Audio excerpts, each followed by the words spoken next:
નમસ્કાર. શું તમે ક્યારે વિચાર્યું છે કે ખેતી માત્ર પેટ ભરવા માટે નહીં પણ લાખોની કમાણી માટેનું સ્માર્ટ સ્ટાર્ટઅપ બની શકે? જી હા, છત્તીસગઢના ખેતરોમાં હવે કાળું સોનું લહેરાઈ રહ્યું છે. વાત છે બ્લેક રાઈસ એટલે કે કાળા ચોખાની. છત્તીસગઢના ધમતરી જિલ્લાના ખેડૂતોએ કેમિકલ વાળી ખેતી છોડીને ગોબર અને ગૌમૂત્ર આધારિત જૈવિક ખેતી અપનાવી છે. થાનેશ્વર સાહુ જેવા પ્રગતિશીલ ખેડૂતોએ બતાવ્યું છે કે ઝેર મુક્ત ખેતીથી માત્ર જમીન જ નહીં પણ કિસ્મત પણ બદલાઈ શકે છે. આ ચોખાને ફોરબિડન રાઈસ પણ કહેવામાં આવે છે, જે એન્ટીઓક્સિડન્ટનો ખજાનો છે. ફાયદાની વાત કરીએ તો સામાન્ય ડાંગર કરતા પણ આ કાળા ચોખામાં 5 ગણો વધુ નફો મળી રહ્યો છે અને આ માર્કેટ માત્ર લોકલ નથી, ગ્લોબલ છે. જાપાનથી લઈને દુબઈ સુધી આ ચોખાની ભારે માંગ છે.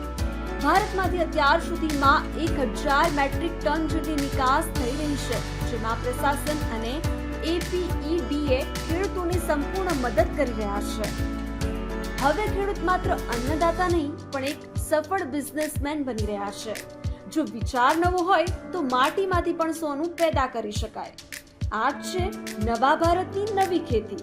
તમે ક્યારે આ સુપરફૂડ ટ્રાય કર્યું છે? અમને કોમેન્ટમાં જરૂર જણાવજો.